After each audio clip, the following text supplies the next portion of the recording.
education yang lebih bagus.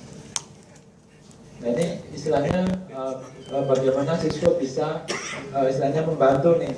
Nah harapannya nih Pak, nanti kita juga share. Tapi memang ini secara overall Pak, luas juga gitu. Nah nanti memang terapannya mana nih yang mau dijalankan gitu. Jadi harapannya nih Cisco bisa engage learning experience ya. Jadi nggak harus tatap muka, tapi bisa lewat distance. Gitu. Nah ini bisa di enable. Nah use case-nya bisa ini Pak, contohnya yang tadi sebut, mungkin tadi sebut. Oke, nanti udah terapin istilahnya pembelajaran jarak jauh. Nah, terus mungkin bagi murid yang nggak datang, nah itu kontennya bisa direkam Pak, lalu ditaruh di internal, bisa sebagai internal YouTube buat arsip. Jadi bagi yang nggak hadir di kelas, dia bisa play ulang dari portal yang sudah bapak-bapak punya di internal. Gitu.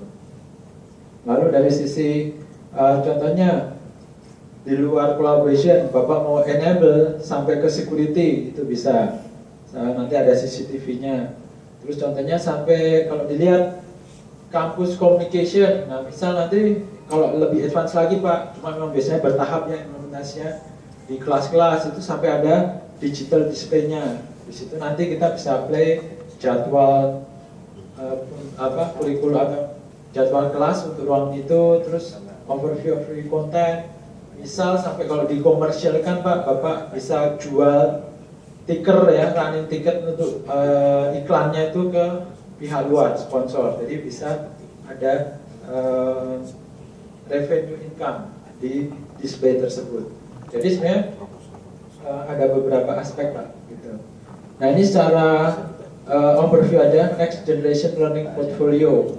Jadi misal kita bisa distance learning di satu tempat, di broadcast ke tempat lain, kemudian sama ya kita bisa berkomunikasi. Tentu ini akan terkait juga dengan network yang ada Pak, jadi nggak hanya contohnya solusi berupa distance learning, ini istilahnya solusi secara lengkapnya. Virtual classroom, nah ini contoh bentuk-bentuknya Pak. Jadi misal yang di luar negeri pengajarnya satu aja Pak di tempat fix, nah itu muridnya nanti bisa di berbagai macam tempat. Ya bisa Pak. Ini case study-nya. Lalu menarik juga ini Cisco dari hasil kerjasama dengan General Electric, mereka ada konsep yang namanya Active Collaboration Room. Jadi dia bikin ruangan interaksi di mana di sini ada video conference-nya seperti ini Pak. Lalu lawannya juga bisa di tempat lain. Di sini ada smartboard-nya, di sini ada proyektornya. Nah, menariknya kenapa Pak? Kursinya ini dibuat agak tinggi. Jadi ini udah di research Pak. Kenapa kursinya bukan yang pendek atau malah berdiri semua ya?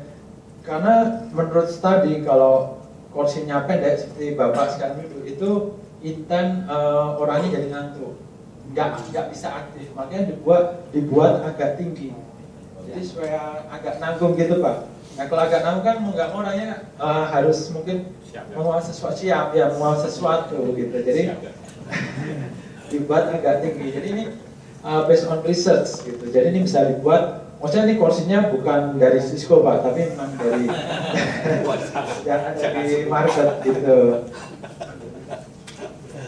Jadi ini menarik. Nah ini beberapa konsep yang bisa dilakukan. Nanti kalau kebetulan ruangan ini ada di Cisco Singapura Pak. Kalau pas mampir Singapura nanti bisa di-arrange, kita bisa ajak main ke kantor Cisco karena kantornya dekat bandara. Jadi mampir mungkin 2 jam gitu, bisa lihat interaksinya ini Pak. Jadi ini lawannya di tempat lain, proyektor, ini smartboard-nya udah bisa langsung berinteraksi dengan 2 ruangan untuk tukar pikiran diskusi.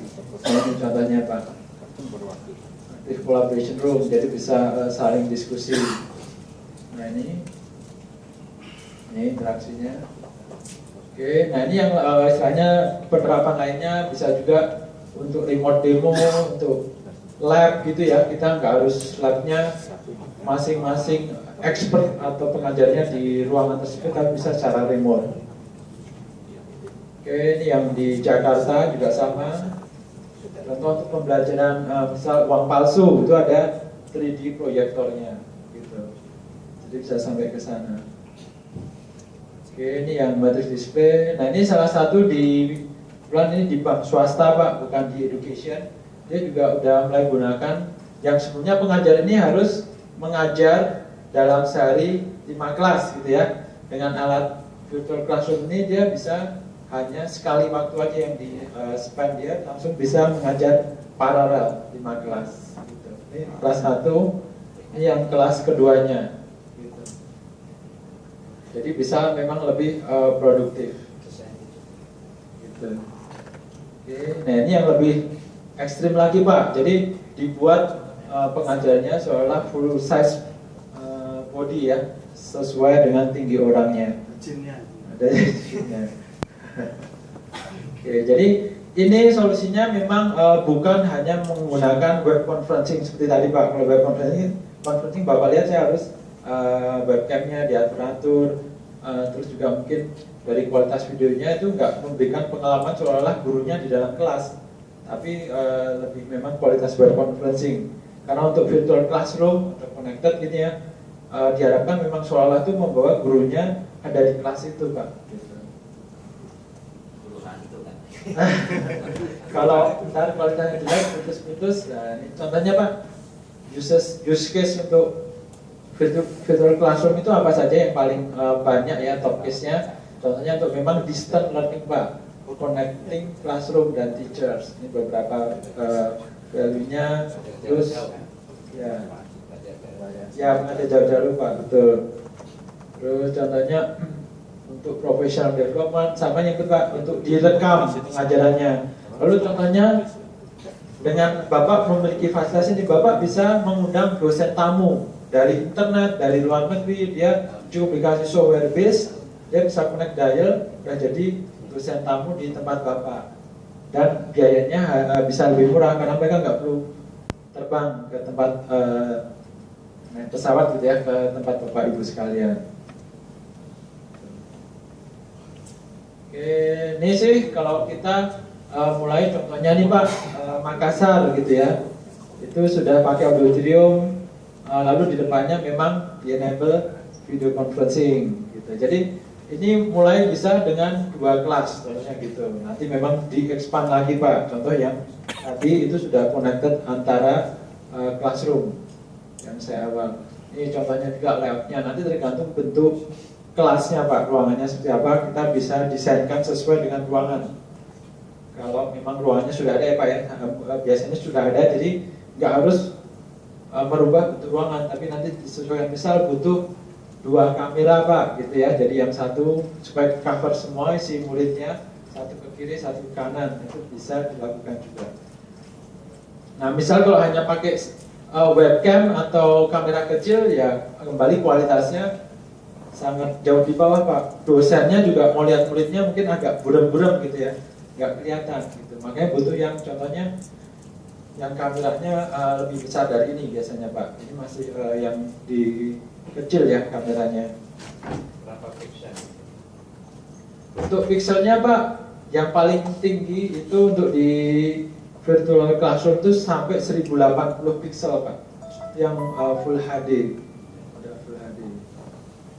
Jadi sangat jelas. Ini istilahnya view dari konsepnya, classroomnya. Nah ini contohnya juga Pak, layout. Jadi sebenarnya untuk mulai ini istilahnya tidak perlu harus wah seperti apa mulainya ya, bentuknya investasinya mahal gitu. Memang kalau dengan webcam bisa atau dengan komputer notebook ya, cuma memang kualitas yang diberikan.